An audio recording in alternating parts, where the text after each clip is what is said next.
Bonjour, ici Françoise Genet, rédactrice en chef d'avenue.ca. Voici donc une entrevue que j'ai réalisée avec le journaliste et auteur Michel Jean, dont le dernier livre, Coucoum, vient de remporter le prix France-Québec. Ce n'est que récemment que le grand public a appris que Michel Jean est Innu et issu de la communauté de Mashteuiatsh. Né en 1960, il détient une maîtrise en histoire de l'UQAM et œuvre dans le milieu journalistique depuis 1985.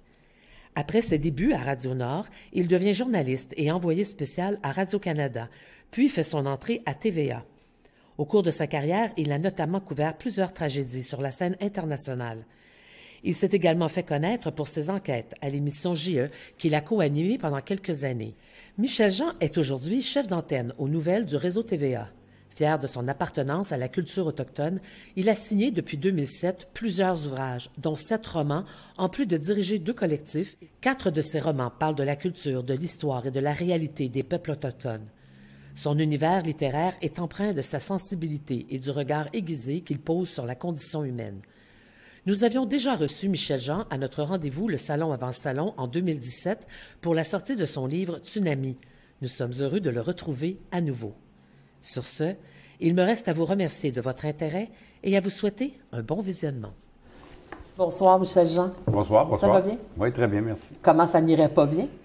Ah, là, j'avoue que 2020 est une année difficile, mais elle se finit sur une bonne note. Là, tout à fait, avec le prix France-Québec. Avec le dernier roman, Coucoum, je ne sais pas si on le voit à la caméra en ce moment, mais un livre que j'ai dévoré d'un trait. D'ailleurs, je conseille à ceux qui le lisent de le lire d'un trait. Michel, on va revenir sur Coucoum, sur ce magnifique livre. D'ailleurs, le prix, tu dis que c'est un honneur que tu partages avec tous les Inuits parce que... Ben oui, parce que dans le fond, je veux dire, je pense que Naomi Fontaine avait gagné le prix des collégiens. Moi, je gagne le prix France-Québec. C'est les premiers prix décernés, à ma connaissance, à des œuvres d'auteurs autochtones. Et pour moi, ce que ça veut dire, c'est que les jeunes autochtones qui regardent ça dans les communautés, souvent ils sont dans les communautés qui sont loin, bien, ils peuvent se dire que leur histoire est assez intéressante pour trouver un public, même outre-Atlantique, dans le cas du prix France-Québec. Alors, moi, je pense que c'est un prix qui est donné à moi, mais je le prends, là. Mais en même temps, c'est aussi pour l'ensemble des Autochtones. Je pense qu'on le prend tout, oui. Alors, on va revenir sur Coucoum. J'ai un petit peu envie de passer à travers ton parcours, parce que je pense que derrière Coucoum, il y a un chemin, il y a même un long chemin qui a été parcouru. Alors, on va commencer par le commencement. Ta famille, tes origines. Papa était blanc. Maman était Innu de la communauté Mashteuiatsh. Exactement. Que j'ai enfin appris à dire correctement. C'est pas facile, Innu, hein? Donc, déjà là, une double identité, comment ça se vivait, ça, dans l'enfance? Moi, j'ai toujours été proche des 2 côtés de la famille, mais j'ai toujours été très proche du côté familial, très près de ma grand-mère maternelle. Elle a passé beaucoup de temps chez nous parce que après le décès de mon grand-père, quand elle a vendu sa maison, elle a vécu chez ses filles jusqu'à l'âge de 95 ans, je pense, là.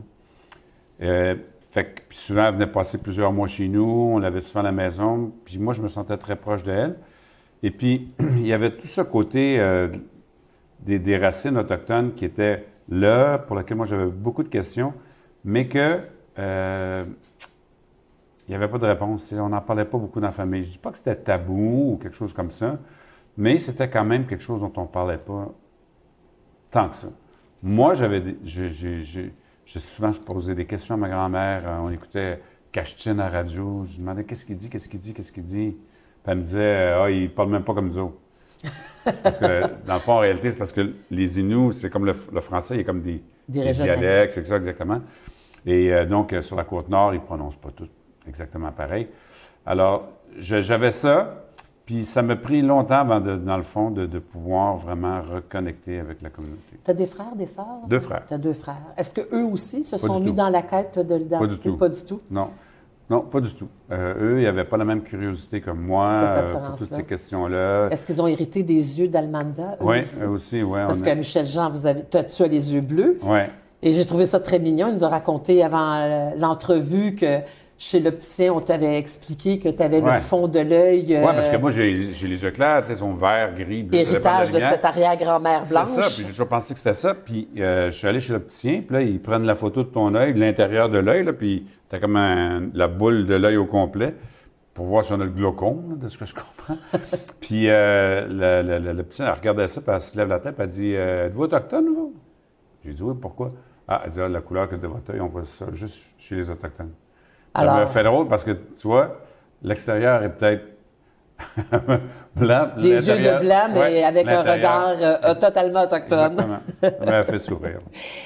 Comme toutes les femmes autochtones, grâce à cette loi passéiste sans nom qu'est la loi des Indiens, votre mère et votre grand-mère et votre arrière-grand-mère ne pouvaient pas réclamer leur... et pas votre arrière-grand-mère, mais votre grand-mère ne pouvaient pas réclamer leur ou conserver leur statut d'autochtone. Parce que ma grand-mère, mon grand-père maternel, selon l'histoire qu'on m'a racontée, il était moitié blanc, moitié autochtone, lui, mais fils illégitime, donc c'était parce que sa mère était mariée avec quelqu'un qui était parti, puis bref, mon père, son père n'était pas marié avec elle.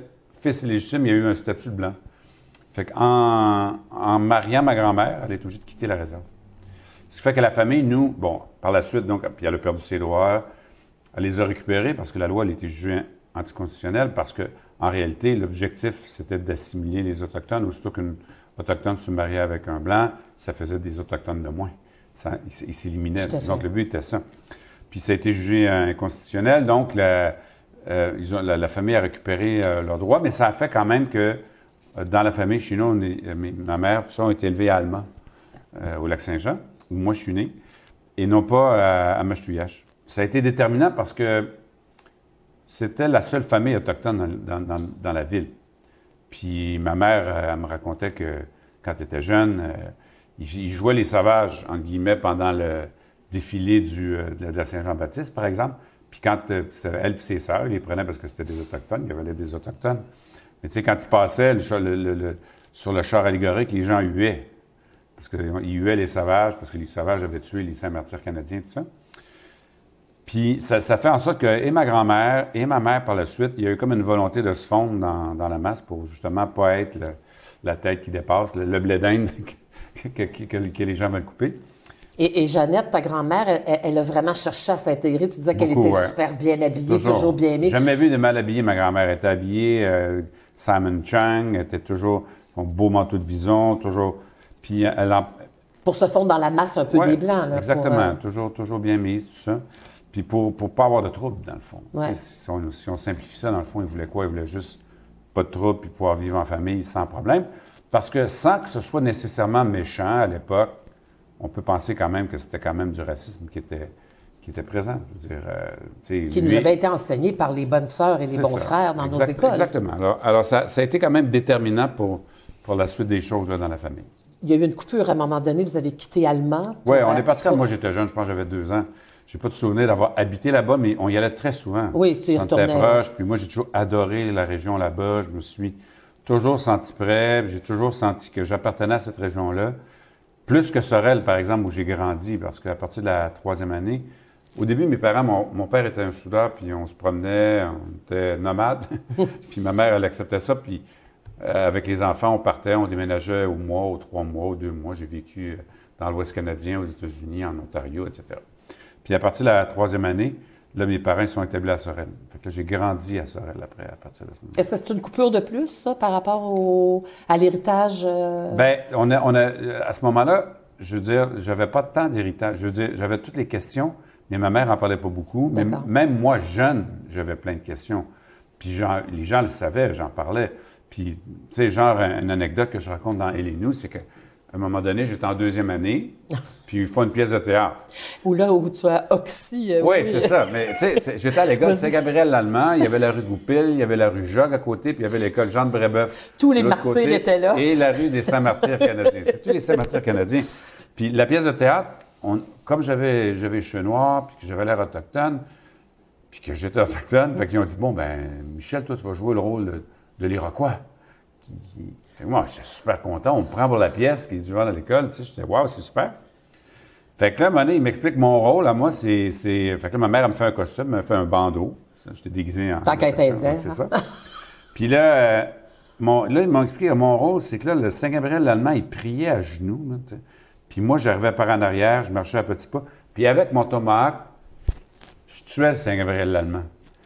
Fait que... Tu racontais cette histoire-là, je ne sais pas où, puis tu l'as fini en disant « J'ai compris que mieux vaut raconter. » Oui, ben, en fait, c'est ça. C'est que là, je me suis rendu compte que dans le fond, quand j'étais dans l'histoire qu'on me donnait à faire, j'étais celui qui, à l'école Saint-Gabriel l'Allemand, devant tous les élèves de Saint-Gabriel l'Allemand et les professeurs de Saint-Gabriel l'Allemand, tuaient Saint-Gabriel l'Allemand en traite dans le dos. Rien de moins. Je l'ai pas manqué, par exemple. Voilà l'étiquette. Ça fait une bonne job. L'étiquette. Oui, mais c'est ça que je me suis dit après ça, c'est que dans le fond, là, j'ai compris qu'on est mieux de raconter nous-mêmes nos histoires. Parce que si on laisse les autres les raconter, c'est le genre d'histoire qu'on a. Il y a des détails. C'est une leçon que j'ai eue jeune, ça. Oui, ben, effectivement. Merci, Saint-Gabriel l'Allemand. Bon, tu retournais là-bas. D'ailleurs, dans Elle et nous, on le sent bien quand tu prends la route pour aller aux funérailles de ta grand-mère. Ouais. Tu parles des lacs, des montagnes, des rivières, de ce que tu ressens. J'ai toujours été très attaché au lac Saint-Jean, à Alma, Mâche-Teuillage. Toute cette région-là, moi, j'ai toujours senti que c'est chez nous. Et quand tu retournais dans la région, tu allais dans la communauté Mâche-Teuillage? Pas toujours. Pas toujours. La famille était surtout à Alma. OK. Puis on y allait... Mais Almanda, elle était encore là-bas. Oui. Tant que ma grand-mère était vivante, on y allait. On l'appelait grand-maman Siméon. Tant qu'elle était vivante, on y allait de temps en temps. OK. J'allais avec ma mère, puis ma grand-mère, on allait visiter. Elle est décédée à quel âge déjà, Almanda? 97 ans. Ah oui, quand même. Oui, les femmes dans ma famille vivaient. Oui, et Jeannette, ta grand-mère, à 102 ans, c'est ça? Ma mère, 82 ans, puis elle prend aucune pilule. Elle est encore... Chez nous, c'est les hommes. On la salue. Oui, chez nous, c'est les hommes qui vivent pas. On va espérer que tu as hérité des yeux, de la couleur bleue et que tu as hérité du gène de longévité. Alors là, les années passent. Et là, toi, tu te lances dans tes études et tu fais une maîtrise en histoire. Alors moi, ça m'a interpellée. C'est pas rien, ça, quand l'histoire de mon peuple a été gommée, de me retrouver à faire une histoire, une maîtrise en histoire. Est-ce que c'est venu te contre-choquer à ce moment-là? Ben, moi, j'ai toujours aimé l'histoire. Oui. Jeune, j'ai toujours beaucoup lu de livres d'histoire. J'étais passionné par Jules César, la Grèce antique, la Rome antique. Je veux dire, la mythologie, l'histoire romaine, vraiment. Puis toutes les périodes, le Moyen-Âge. J'ai vraiment beaucoup aimé l'histoire. Puis jeune, j'ai vraiment beaucoup lu là-dessus. Puis je m'étais inscrit au début en sociologie parce que j'avais suivi des cours de sociaux au cégep que j'avais aimé. Mais à l'université, je n'avais pas du tout aimé ça. Je trouvais ça trop théorique. Puis là, je me suis dit, bon, depuis le temps que j'étudie, que je n'aime pas tant que ça l'école, les cours qu'on nous enseigne, pourquoi je n'étudierais pas dans quelque chose que j'aime pour une fois? Puis là, je me suis inscrit en histoire. Fait que j'ai fait mon bac en histoire. J'ai commencé la maîtrise en histoire. J'ai fait de la scolarité. J'ai pas fini ma thèse parce que j'ai commencé à travailler. Puis moi, quand j'ai commencé à travailler, il n'y en avait pas beaucoup de jobs. Fait que quand tu en avais une, tu la prenais. Fait que j'ai fait ça. Je ne m'intéressais pas beaucoup à l'histoire du Canada à cette époque-là. Okay. Je m'intéressais à l'histoire internationale quand j'étais plus jeune. Je m'intéressais à la politique internationale. Mais tu comprends mon questionnement quand je l'ai vu. Oui, c'est ça. Mais j'ai toujours eu un intérêt pour l'histoire. Peut-être pour ça, parce que plus tard, quand j'ai commencé à écrire, ça m'est arrivé d'aborder des sujets d'un angle historique. Oui, un peu. Sans que ce soit des romans historiques. Oui, tout à fait. Et là, le journalisme. Oui. Qu'est-ce qui t'a amené là? Parce que c'est un métier qui te passionne, c'est quelque chose que tu as fait. Encore aujourd'hui. Quand j'ai lu, je me souviens avoir lu Envoyé spécial, ça connectait ma propre fibre journalistique. C'est un métier que tu pratiques avec encore beaucoup de bonheur. D'ailleurs, tu disais récemment que tu étais content de faire 3 jours terrain, de pas seulement faire chef d'antenne. Pourquoi? C'est quelque chose qui te fascinait? Qu'est-ce qui t'a attiré? J'ai décidé d'être journaliste, là. J'étais à la polyvalente Fernand Lefebvre à Sorel. J'attendais pour aller rencontrer l'orienteur qu'on appelait dans le temps. Oui. Là, j'attendais, puis je regardais les dépliants, les pamphlets dehors, en attendant, puis là, j'ai vu ça, journaliste. Puis là, avant ça, j'étais intéressé soit par le droit, j'aimais le droit, mais je cherchais quelque chose qui impliquait de l'écriture ou qui impliquait une certaine forme d'oralité. Puis là, je me disais, avocat, ça pourrait être ça. Puis là, quand j'ai vu journaliste, je me suis dit, wow, je préfère, moi, à ce moment-là, je voulais faire soit le journalisme écrit, ou le journalisme radio à l'époque, je ne pensais pas à la télé. Puis c'est là que je me suis décidé, Fait que j'ai pas fait ultimement des études en journalisme parce que je m'étais fait dire par un vieux journaliste que c'était mieux d'étudier dans une branche à côté. Puis après ça, quand tu commences à travailler, sur le tas. Tu vas le savoir. Alors j'ai étudié, fait que j'ai commencé, j'ai fait le cégep, après ça j'ai étudié, comme je disais tantôt, en socio-histoire. Puis en même temps que je faisais ma maîtrise, j'avais pris quelques cours au département de communication de l'Université de Montréal où j'allais.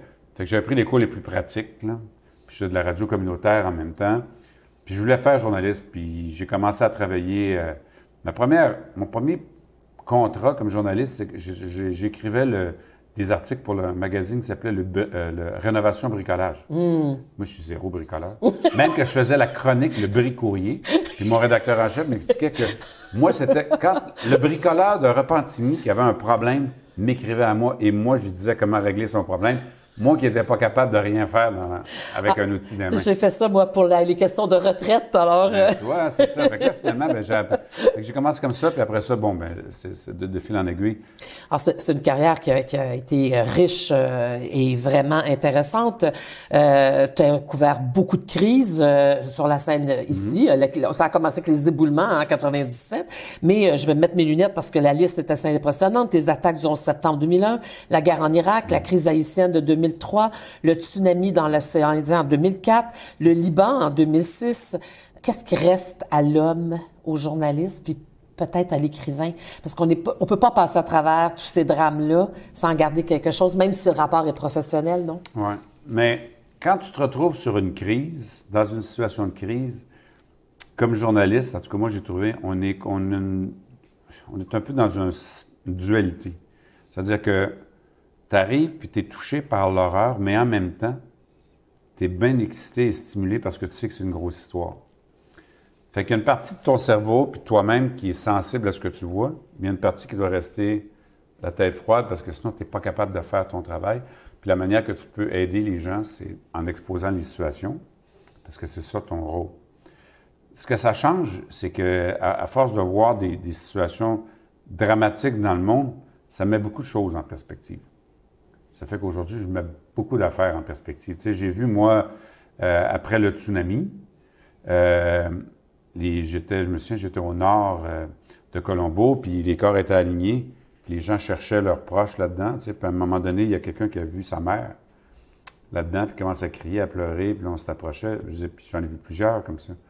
Je veux dire, j'ai vu le 11 septembre, moi, qui est un des événements qui m'a le plus touché, où quand je me suis retrouvé, j'avais été le premier journaliste canadien à avoir accès à ce qu'on appelle la pile, là, les débris du World Trade Center. Et puis, j'étais comme flabbergasté parce que j'avais jamais vu quelque chose comme ça. Quand on le voyait en vrai, c'était pas comme à TV. Puis, le recherchiste qui était avec moi, qui était venu, il me dit après, il dit, c'est pour ça que toi, tu fais ta job, puis moi, je fais la mienne. Moi, je n'étais pas capable de parler. Il dit, le policier avec qui on était, il me parlait, puis à un moment donné, j'ai dit, je suis pas capable, j'avais de la misère à respirer.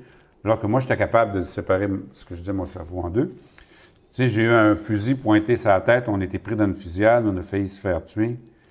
Fait que quand tu vois toutes ces affaires-là, ça te permet de voir les choses en perspective ensuite.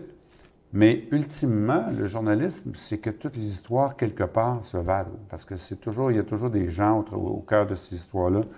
Alors que ce soit comme aujourd'hui, où j'ai fait un reportage sur la nourriture, puis les problèmes qu'il y avait avec l'augmentation du coût des aliments, l'augmentation de la pauvreté à Chambly, j'étais à Chambly pour parler de ça, ou que ce soit quelque chose qui se passe ailleurs, il y a toujours des gens qui souffrent ou des choses qui ont des impacts sur la vie des gens. Alors ça, c'est quelque chose qui reste tout le temps.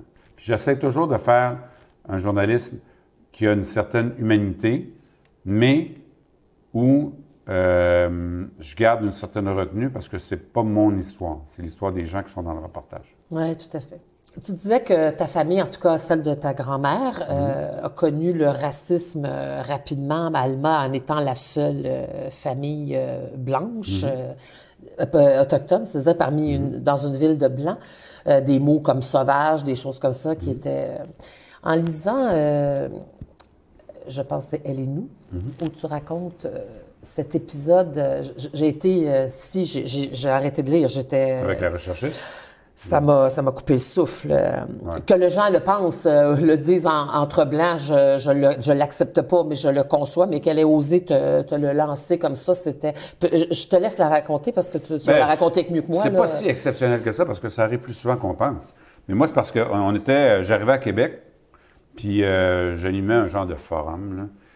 Puis on invitait plusieurs personnes, des politiciens, des syndicalistes, des choses comme ça. Puis là, moi, je disais, on devrait inviter le chef de l'Assemblée des Premières Nations, Ghislain Picard, qui était jeune chef à l'époque.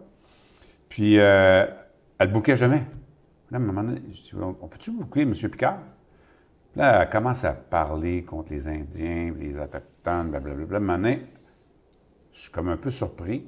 Mais là, à un moment donné, ça va trop loin. Là. Elle commence à dire des choses vraiment déplacées. Fait que moi, j'arrive là-bas. Fait qu'elle ne sait pas que je suis autochtone. Fait que j'ai dit, écoute, je t'arrête tout de suite, là, pour pas qu'il y ait de malaise, là, plus tard. C'est parce que moi, je suis autochtone. Ma mère est autochtone. Je suis autochtone, tu sais. Fait qu'avant que tu dises quelque chose qu'on serait tous les deux mal à l'aise, puis elle me dit, dis-moi, ça me dérange pas, je n'aime pas les Indiens. Puis elle me regardait dans les yeux, puis tu sentais qu'elle était sincère. Ce qui m'a frappé dans ce que j'ai lu, la violence de cette phrase-là, puis de cette attitude-là, mais le silence que tu as choisi ou que tu n'as pas pu faire autrement. Ouais. Ça m'a un peu fait penser à ce que tu racontes avec les jeunes pensionnaires dans Le vent en parle en s'en souvient, ou l'en parle encore, excuse-moi, je déforme tes titres. Ça avait failli être Le vent s'en souvient encore, mais on a fait choisir Le vent en parle encore. Le vent en parle encore. Pas loin. Parce que il est agressé, le petit garçon, la fille aussi, puis mais il tétanise à chaque fois, c'est ce que tu racontes, ça. C'est ça, c'est que devant autant de haine, d'agressivité... Ben, parce qu'à un moment donné, ça te surprend, puis t'es comme, hein? Puis là, à l'époque, si ça arrivait aujourd'hui, ce serait bien différent. Oui, bien sûr. Mais tu sais, j'étais jeune, puis j'étais comme moins outillé, j'ai l'impression. Puis quand c'est arrivé, j'ai comme figé. J'ai rien dit, on en est resté là. Puis on est devenus amis. Imagine. Puis là, on a travaillé ensemble pendant 8 ans. Puis on est devenus proches. Est-ce qu'elle a été consciente de l'impact que ça a pu avoir? On n'en a jamais reparlé. Okay. Moi, j'ai jamais abordé la question, elle non plus. C'est quelqu'un que j'apprécie. Mais je me suis pas reposé trop les questions sur ça. On n'en a pas jamais reparlé, mais ça a toujours été là quand même. Tu sais, je veux dire, je faisais attention après quand je parlais de oui, ça. j'imagine. Mais tu sais, je veux dire, j'étais encore cet été, à la fin de l'automne, j'étais sur la Côte-Nord, puis là où il y a beaucoup d'Autochtones. Oui. Puis moi, j'ai constaté que souvent, là où tu as le plus de racisme, c'est là où les gens sont plus en contact avec les Autochtones, parce que là, ils sont confrontés à des choses qu'ils ne comprennent pas. Souvent, les gens, puis ils interprètent d'une certaine manière. Puis il y avait des gens que je connaissais, là, que j'aime beaucoup, là, qui avaient, à un moment donné, j'ai dit, parce que là, vous êtes tous des racistes, là, vous autres. J'ai dit, ça ne marche pas, votre affaire, là. Puis il y avait un prêtre, là, j'ai dit, monsieur le curé, là, avec ce qu'il avait fait aux Autochtones, en plus, vous devriez me garder une petite gêne. Oui, bien sûr. Puis, mais les gens ne le comprennent pas, ne le voient pas encore nécessairement comme ça.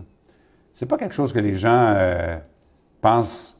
Ils pensent pas souvent que les gens, ils sont méchants. Ils pensent qu'ils portent un jugement. Mais on va le dire d'Autochtones. C'est un jugement qui, ici, a été cautionné. C'était dans nos livres d'histoire. C'était dans ce qu'on nous enseignait. Oui, pendant longtemps. Tu as récemment convaincu tes patrons que tu devais... Moi, je t'ai vu, j'ai mis exprès TVA ce soir-là parce que je savais que c'est toi qui serais à Joliette quand cette histoire horrible avec Joyce Echaquan est arrivée. Et j'ai vu ton regard quand ton attitude journalistique était impeccable, mais dans ton regard, dans ce silence qui était un petit peu long à la fin, Michel Jean à Joliette, dans ce regard-là, il y avait toute cette lourdeur-là, et toi, tu as choisi que les mots soient dits, et tu l'as expliqué dans d'autres entrevues. Il y avait une raison piquée. C'est ça. Parce que quand Joyce Echaquan, elle a diffusé donc sur Facebook Live ce qui se passait, alors quand on a commencé à diffuser ces images-là, les journalistes se sont demandé est-ce que... Tu sais, certains journalistes n'ont pas diffusé les propos du personnel médical parce que c'était trop dur, puis c'était comme une manière de... Les gens ne voulaient pas que ce soit sensationnaliste. Puis ils disaient que diffuser ça, c'est comme trop en mettre. Et même nous, à TVA, avec mes patrons, les gens ils étaient choqués parce qu'ils entendaient. Fait que là, ils voulaient comme pas le mettre non plus parce que c'était comme insultant pour les Autochtones. Puis moi, j'ai dit non. J'ai dit, on va les diffuser, là. Parce que ces mots-là, les Autochtones les entendent régulièrement. Là, les Québécois peuvent les entendre. Fait que ça serait bon qu'ils les entendent. Et même les Autochtones m'écrivaient, puis ils me disaient au début, on entend juste Joyce crier, puis on n'entend pas pourquoi elle crie. C'est comme si c'est elle qui crie pour rien. Fait que même les Atikamekw à qui je parlais, tout ça... Ils réclamaient qu'on l'entende. Ils voulaient que le monde entende. Puis ça a été très fort, ce moment-là, parce que, tu sais, je veux dire, il y a plein d'événements qui se passent. Je pense aux femmes de Val-d'Or. Il y a plusieurs femmes qui sont plaintes de comportement des policiers. Puis ultimement, ça se retrouvait toujours entre une femme qui souvent avait des problèmes d'alcool, de consommation et ou whatever, versus un ou deux bons policiers, pères de famille. La parole de cette femme-là contre les deux, on ne les a jamais crus. Parce qu'il n'y avait pas hors de tout doute raisonnable la preuve. Puis pourquoi ce gars-là ferait ça? Hein? Mais sauf que là, Joyce, elle, a filmé. Et même que les proches me disaient que les infirmières là-bas ou les personnes avaient tenté d'enlever son téléphone pour effacer, mais c'était Facebook Live, c'était déjà diffusé. Tu ne pouvais pas l'effacer. Alors, Joyce a fait, par son courage, a fait un cadeau à tout le monde. Aux Autochtones, en permettant de savoir ce qui se passe, aux Québécois. Pour prendre conscience. Exactement. Pour Je prendre pense que des conscience. deux côtés de la clôture, elle aura un service. Alors, au total, 7 romans, la direction de 2 collectifs, des nouvelles dans d'autres collectifs, c'est prolifique quand même. Tu es venu à l'écriture par le journalisme un peu, parce que, bon, un premier livre sur JE, là, sur la consommation, puis après, Envoyé spécial. C'était un rêve d'écrire? Tu Moi, voulais j'étais écrire? convaincu jeune que j'écrirais. Ah, OK. Parce OK, que c'était déjà là. Oui, parce que, j'étais un très grand lecteur, très jeune. OK. En deuxième année, la professeure faisait toujours tirer un livre le vendredi, puis je gagnais toutes les semaines. Je pense que la professeure, Mme Salvaire, qu'elle s'appelle... Elle tirait ton nom. Elle savait que c'était moi qui voulais plus le livre. Mais d'ailleurs, j'ai payé pour ça parce que j'ai plus jamais rien gagné ensuite, en aucun tirage. J'ai comme T'as épuisé ton stock de chance. Ma lac est passé. Mais... Puis, tu sais, quand j'avais des cours au secondaire 5, il fallait écrire une nouvelle, au cégep, j'avais toujours des super notes, là, c'était facile. Ben, c'était pas facile, là, mais je veux dire, j'avais top notes. Fait que là, dans ma tête, c'était naturel. Puis un jour, j'avais 40 ans, j'étais assis dans la salle des nouvelles du Point, à Radio-Canada, où je travaillais à l'époque. Puis je dis, coudonc, j'ai jamais écrit, finalement. Tu sais, tu penses que tu vas faire des choses, puis tu les fais pas. Puis là, à ce moment-là, je me voyais pas écrire non plus, parce que j'ai été happé par le journalisme et tout ça. Puis c'est un peu un hasard, en fait, parce que quand je suis arrivé à JE, l'émission changeait, puis on voulait donner un caractère de plus consommation, enquête, puis se couper de l'image où on courait après des bandits dans la rue, qui avaient fait la célébrité de l'émission pendant longtemps. Puis c'était difficile parce que c'était tellement un casting fort. Fait qu'on cherchait toutes sortes de manières de changer le branding, là, si je peux m'exprimer ainsi, de l'émission. Puis à un moment donné, j'ai dit, wow, on va faire un guide de consommation. JE, le guide de survie du consommateur québécois. Fait que là, j'ai fait ça avec les 2 recherchistes de l'émission. On était en quelle année à ce moment-là? C'est 2006, Oui. Puis sorti en 2007. Puis là, on a fait ça, puis là, j'ai proposé ça, puis on a fait le livre, je me souviens. Assez ironiquement, j'étais allé dans un restaurant qui s'appelle Tri Express rencontrer mon éditeur. Il m'avait donné mon livre, il était à droite. Et ce soir, je m'en vais chercher mon souper dans ce même restaurant-là aujourd'hui, parce que je suis toujours resté ami avec eux autres. Alors, c'est un petit monde. Mais... j'ai écrit ce livre-là. Je ne pensais pas nécessairement en faire d'autres. Puis, mon éditeur de l'époque, Martin Balthazar, me proposait un projet avec des journalistes qui faisaient des reportages de l'étranger, que j'aurais comme chapeauté. Ça n'a pas marché parce que c'était compliqué quand on mélange plusieurs médias, etc. Mais entre-temps, moi, j'avais pensé à mes sujets à moi. Puis là, à un moment donné, j'ai dit, bon, je pourrais te faire un livre où c'est juste moi. Puis je vais te raconter à travers différentes expériences que j'ai vécues, les différents aspects du métier d'envoyé spécial. Fait que c'est devenu Envoyé spécial, qui n'était pas un roman, qui était un livre un récit, si on veut, mais c'était du journalisme littéraire. C'était pas écrit comme du journaliste, c'était vraiment écrit comme... De façon littéraire, mais c'était sur le journalisme. Puis après ça, j'ai eu l'idée de faire un roman avec un personnage qui est un journaliste en Haïti, où j'étais allé, des vrais personnages. Et mais ça, de fiction, Un monde mort comme la je lune. ne sais pas si on le verra à l'écran. Donc, Un monde mort comme la lune. Ça, c'est la version poche chez Stanky, je pense. Oui, exactement. C'est ça. 10-10, en fait, je pense. Tout à fait, oui. Puis peut-être parce que j'ai gardé tout ça en dedans de moi pendant aussi longtemps, qui fait que j'écris beaucoup. Mais là, ça coule de source maintenant. Je suis un late bloomer dans tout, moi. Hein, fait que c'est la même chose pour l'écriture, je pense. Alors, au décès de ta grand-mère, Jeannette, dont le vrai prénom, Shashwan Pelouchi. Ça, je ne sais pas. Je l'ai écrit dans le livre parce qu'on n'a jamais réussi à trouver son vrai nom. Ah, donc c'était peut-être pas Hirondelle. Non, mais j'ai pris le nom de quelqu'un qui était dans la communauté, qui s'appelait Jeannette, à qui on avait donné ce nom-là. D'accord. Ça aurait pu être un autre nom, mais ça fait partie des choses qu'on ne sait pas de elle, son vrai nom. Elle ne l'a jamais dit à ta mère ou à ses enfants. Tu sais, comme par exemple, ma tante très jeune me racontait que son grand-père l'appelait son petit lièvre. Mais il donnait des noms comme ça d'animaux souvent entre eux. Puis je disais à ma tante, c'est parce que c'était ton nom autochtone. Tu ne savais pas, mais c'était ça. Mais ma grand-mère, personne n'est au courant de ça dans la famille. Personne ne l'a su, personne Alors, ne tu lui as choisi, en tout cas, un très beau Ouais. nom, Shashwan Pilish. Tu te rends à ses funérailles, tu Ouais. refais cette route qui te ramène dans ces montagnes, dans ces lacs, etc. Ouais. Pendant les funérailles, il y a quelqu'un qui se demande, est-ce qu'on peut dire une prière Ouais. dans la langue de Jeannette? Et ça te frappe? Les chants, Ouais. les gens ont chanté, c'est ça? Oui, les prières en Innu, on les chante. Ben, moi, c'est un genre de chemin de Damas Innu, si on veut. Parce que c'est vrai, tu as raison de le souligner qu'en arrivant là-bas, les montagnes, ces lieux qui, pour moi, sont reliés à l'enfance, puis pour lesquels j'ai beaucoup de tendresse, le lac Saint-Jean, les gens là-bas, tout ça, puis ma grand-mère. Puis la scène, c'est qu'à la fin, on fait toujours une prière autour du corps avant de fermer le cercueil.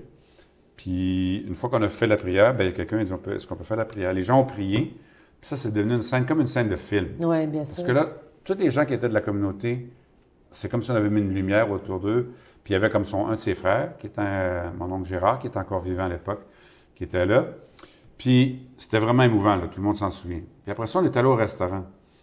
Puis là, il y avait la cousine de ma mère. Qui a dit une phrase C'est ça. percutante. Exactement. Et là, Jeannette, qui s'appelle comme ma grand-mère Jeannette, elle a dit, elle me dit, il faut que je te parle. Oui. Moi, je la connais pas, c'est la première fois que je la vois. Elle me connaît de la TV. Fait qu'elle me dit, Michel, il faut que je te dise quelque chose. Là. Elle dit, toi, là, l'Indien, tu l'as en toi. Moi, j'ai dit, OK, c'est beau, mais qu'est-ce que tu veux dire? Hein? Elle dit, moi, je t'ai souvent vu dans des situations où les gens s'énervent autour de toi, les gens courent, tout le monde est énervé, puis c'est vrai dans mon travail. Mais elle dit, toi, tu restes toujours calme. Ça, c'est indien. Puis là, ça, j'ai pensé à ça, m'a rentré dedans, parce que c'est vrai que je suis comme ça, mais moi, j'ai toujours pensé que c'était un trait culturel, un trait de caractère, puis là, elle me disait que c'était un trait culturel. Puis c'est là que j'ai commencé à... Donc, tu avais un peu irrité à ton insu, finalement. Oui, c'est ça. Et là, c'est là que j'ai commencé à me penser, OK, c'est quoi la part d'Innu en moi qui a survécu au travers de tout ce que j'ai vécu jusqu'à aujourd'hui? C'est ce qu'elle nous raconte, hein? Dans Elle et nous, exactement.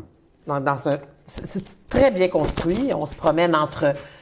D'ailleurs, c'est un talent que tu as de te mettre dans la tête d'une femme. C'est pas simple, quand même. Je trouve ouais, on me dit ça, oui, mais c'est bien réussi. Moi, je le lis avec mes yeux de femme. Surtout dans Coucoum, où là, c'est au jeu tout le long, c'est toujours elle qui nous parle. Là, tu le fais d'un chapitre à l'autre, elle et lui. Alors, lui, on comprend que c'est toi. C'est tout un peu romancé, on comprend, mais en même temps, c'est quand même ton vrai parcours. Et, les portions, lui, sont véridiques. Hein? C'est ta vraie quête à toi. Donc, elle va semer cette envie de renaître de ça, de reconnecter avec... Parce que tout était déjà là. Oui. C'est comme le Big Bang de l'univers. Comme, tous les éléments là, sont comme dans une masse, là, quelque part, informe. Puis à un moment donné, il arrive un événement qui fait exploser ça. Puis fondateur. Oui. Et moi, c'est ça qui s'est passé. Là. Puis là, c'était comme l'élément qui m'a poussé. Et là, j'ai commencé donc la réflexion. Je me suis rapproché à partir de ce moment-là des gens Mastouillage, de Jeannette, de sa fille, France, des gens là-bas. J'ai commencé à y aller plus souvent, Mastouillage. Puis je commençais à parler. Puis là, moi, ma démarche personnelle de retrouver, si on veut, mes racines, elle s'est commencée de façon systématique à ce moment-là.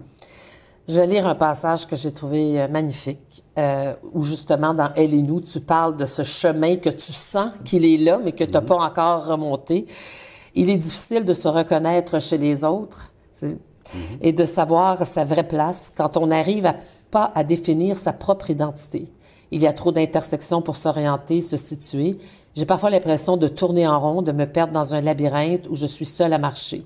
J'aurais dû demander mon chemin à ma grand-mère quand je le pouvais encore. J'aurais dû lui demander quelle voie emprunter pour m'y retrouver. C'est magnifique.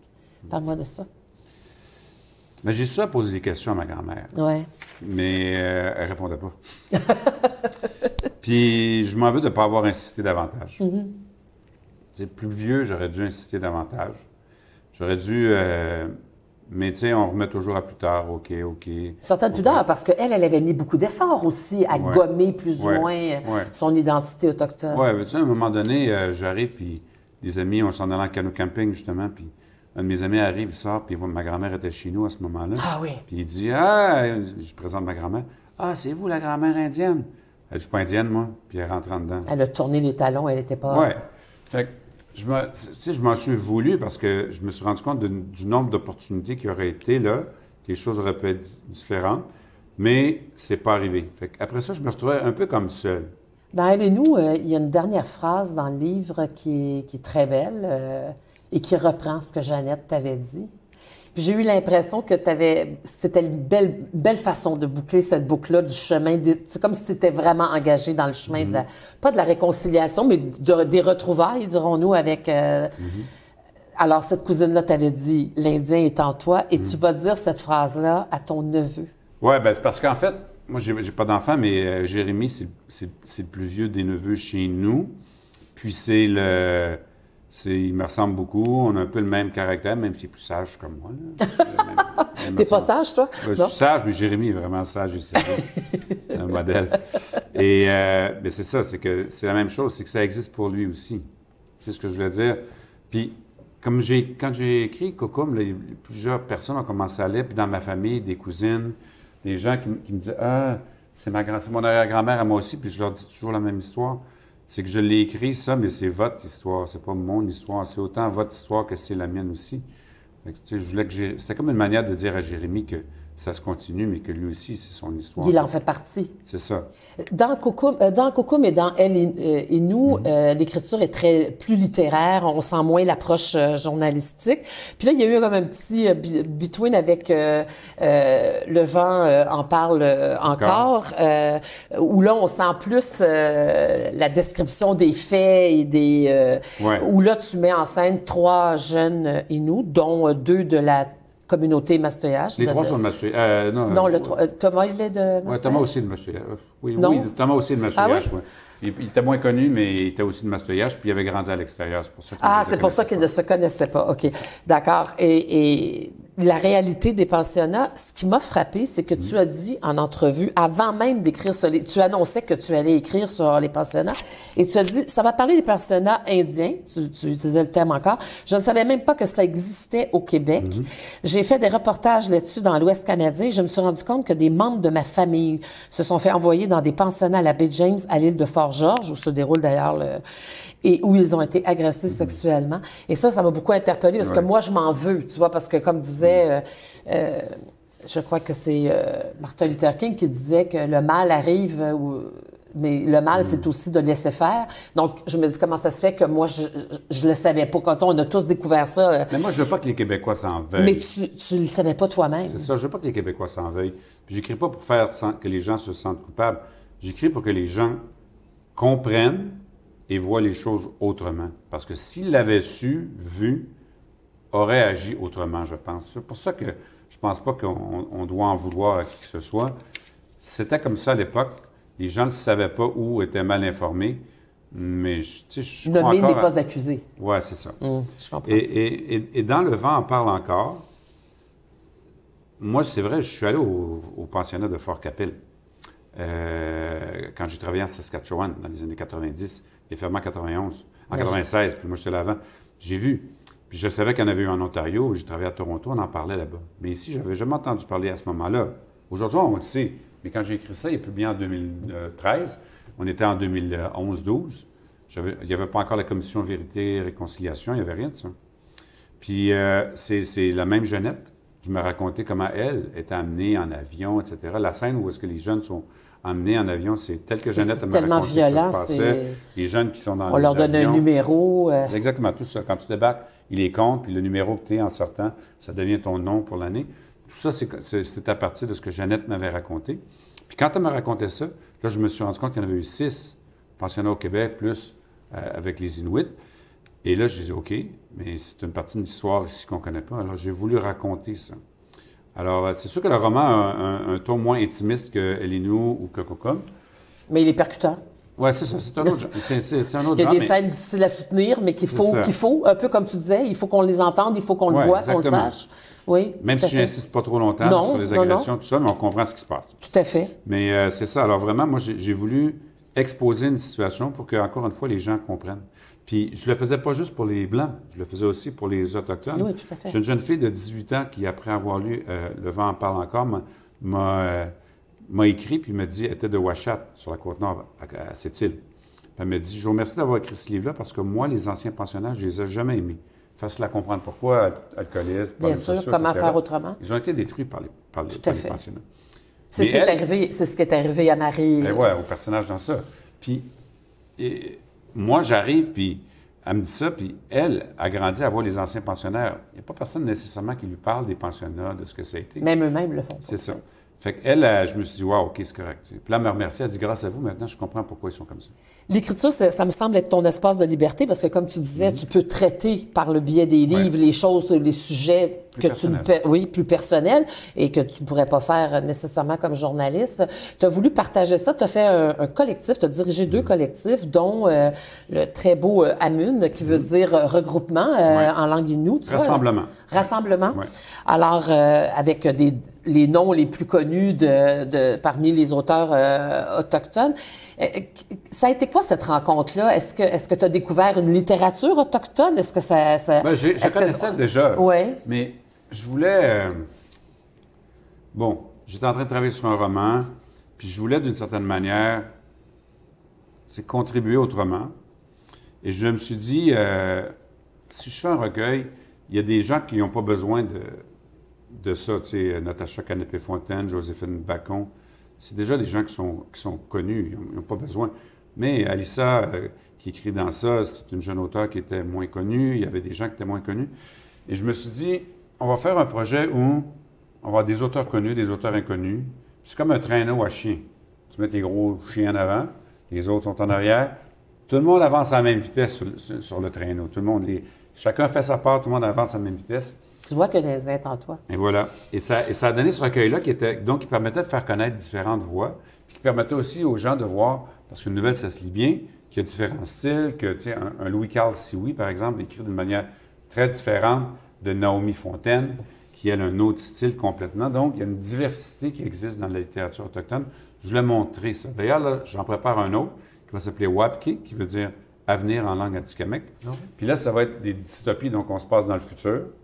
Fait que donc, ça va être une manière pour avoir un fleur d'espoir? Oui, non, mais comment les Autochtones voient l'avenir. Comment ils se perçoivent. Je pense que dans le contexte, c'est bon. On va voir, la plupart des gens qui ont écrit dans Amun vont être là, mais Ilse Isaac va être là, Marie-André Gill, etc. Alors, il y a eu ce chemin, il y a eu tous ces livres, quelques autres à travers ça.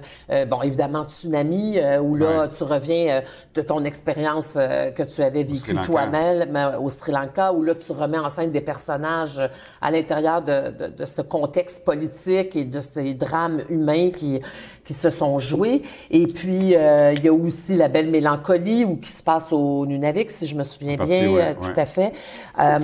Et on arrive au bout de ce chemin-là. Il y a une quête qui s'est poursuivie en toi. À la fin de Elle et nous, on apprend que tu as obtenu ton statut, ton numéro, ta plaque de plastique d'Autochtone. Je sais pas si ça a changé quelque chose dans ta vie, mais ça a dû être symbolique. Et on arrive à Kukum, alors, qui veut dire, comme on l'a dit tout à l'heure, grand-maman, grand-mère, et qui était ton arrière-grand-mère.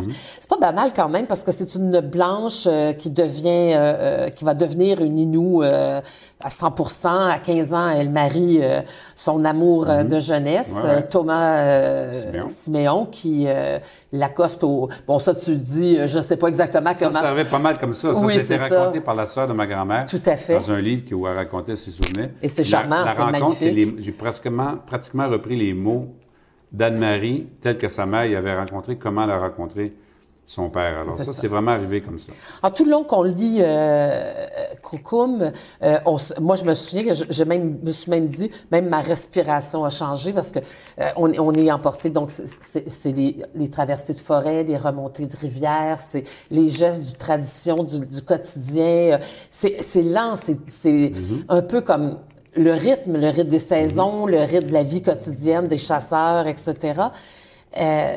Jusqu'à cette fracture terrible, ce choc incroyable du matin où les canaux ne pourront pas passer parce que la pitoune descend sur la rivière et qu'il y a des bio à perte de vue et qu'on leur intime l'ordre de faire demi-tour, qu'ils ne pourront pas aller vers leur territoire de chasse. Ça aussi, ça s'est passé comme ça. Ça aussi, Anne-Marie, la sœur de ma grand-mère, l'a raconté. Puis j'ai pas mal repris de façon presque comme elle-même l'avait décrit les choses, parce que c'est arrivé comme ça. Puis c'est une des raisons pour laquelle j'ai écrit ce livre-là. c'est que, comment je dirais, les Québécois pensent souvent que les Autochtones vivent sur des réserves depuis toujours. C'est ça chez nous. Alors qu'en réalité, c'est pas vrai. Par exemple, à Mashtoyash, pour les Inuits, ben, les gens vivaient 10 mois par année en territoire, puis ils redescendaient. Ce qui sont maintenant les réserves, pour la plupart, c'était des lieux de rassemblement l'été.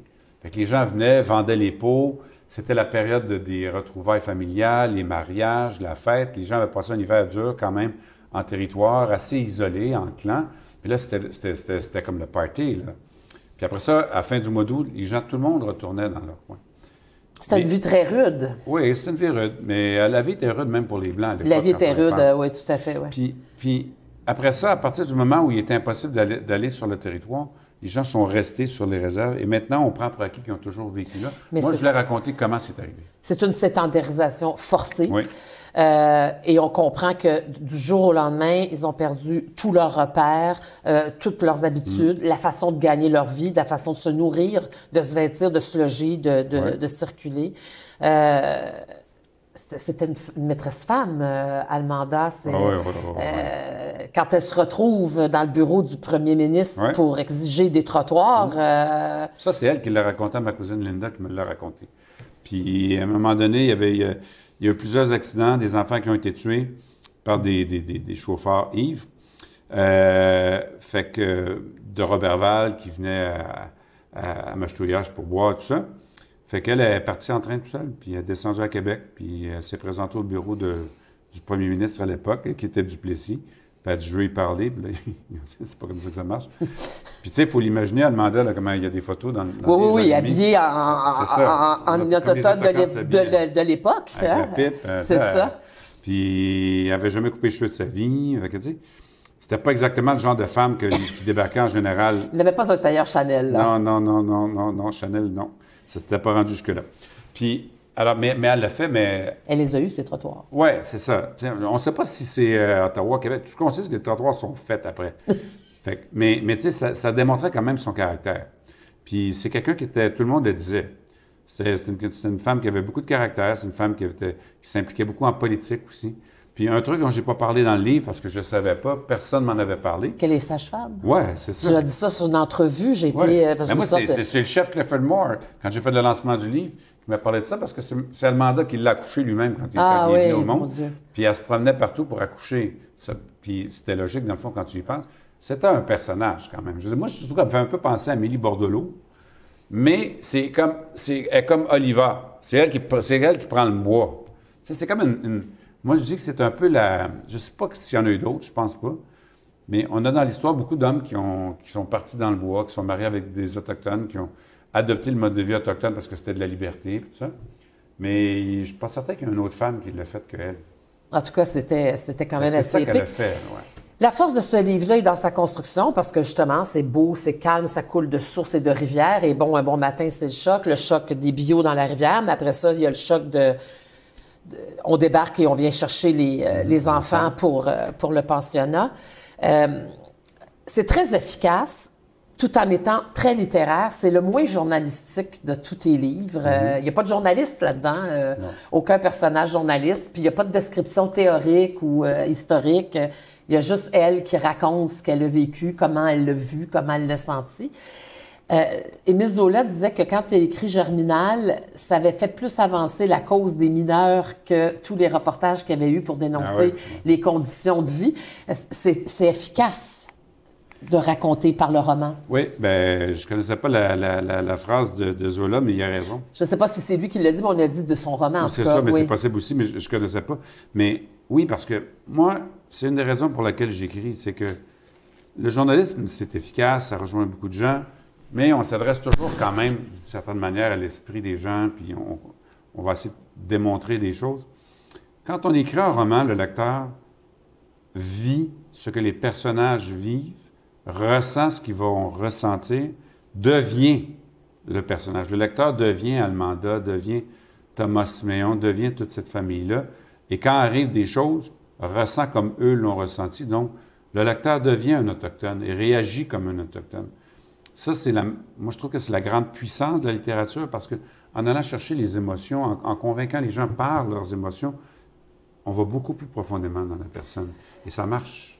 Je lui souhaite une vie cinématographique ou d'une série, parce que vraiment, en le lisant, Moi, j'aimerais une série parce que une série ça permettra aux oui. Autochtones de le voir chez eux, dans leur maison. Ça, les oui. gens qui seraient à Nutashquan, qui seraient à Equashnet pourraient le voir là-bas aussi. Ils sont pas obligés d'aller au cinéma. Et ça fait une très belle série, effectivement. Et puis ton écriture est très évocatrice. Je suis sûre qu'un bon scénariste ferait, puis peut-être que même toi, tu pourrais le scénariser. Mais en tout cas, on voit les paysages, on sent presque les odeurs de sapinage et on peut imaginer la vie très bien.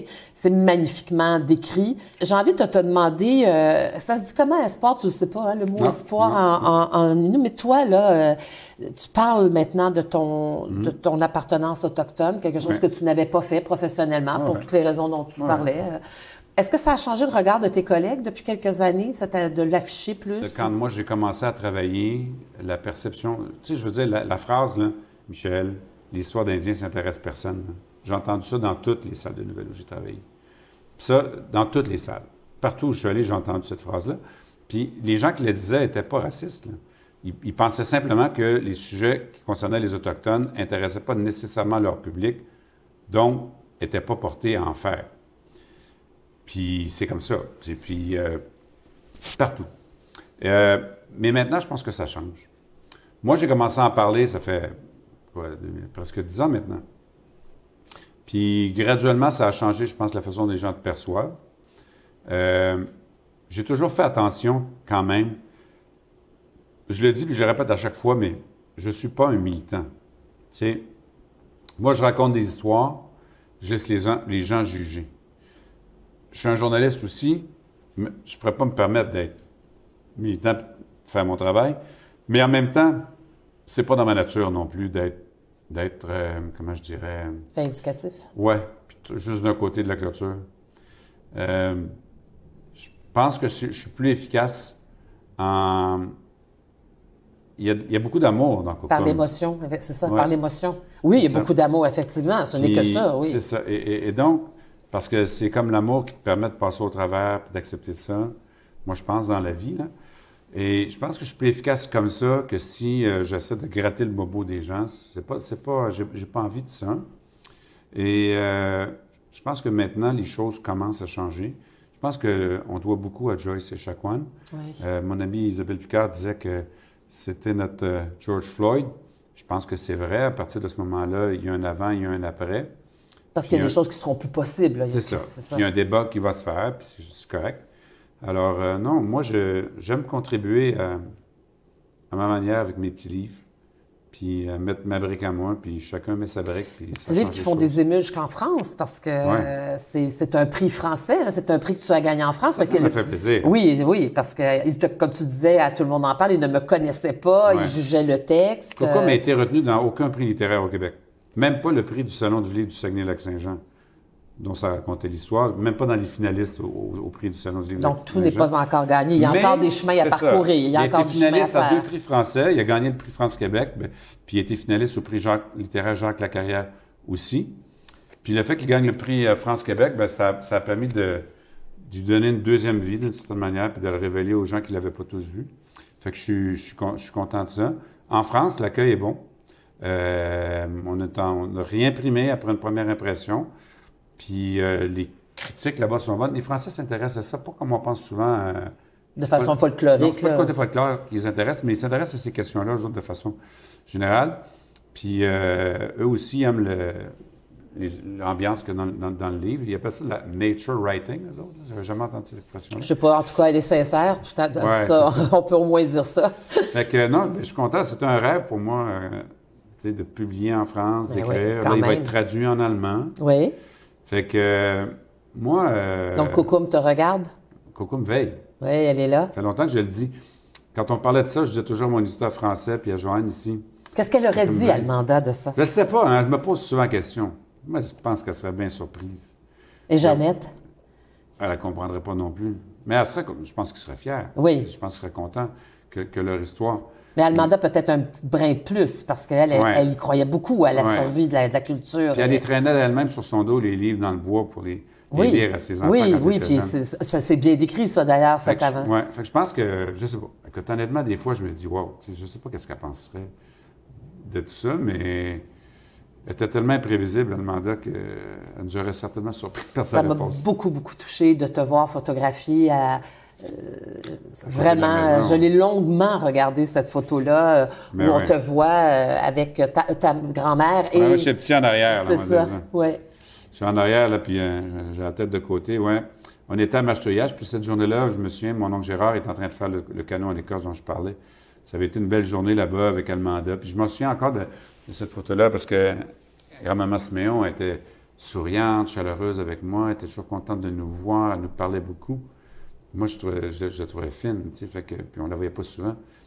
Fait que je suis content au moins d'avoir quelques photos qui sont des souvenirs, tu sais. Ah, c'est pas pour rien qu'aujourd'hui, on t'a reçu au café chez Teta. Teta en libanais veut dire grand-maman. Ah oui, oui. Tout est dans tout, comme on dit. Tout est dans tout, effectivement. Michel Jean, merci. Très généreux. Une entrevue formidable. Merci beaucoup. Merci à toi, merci beaucoup. Merci.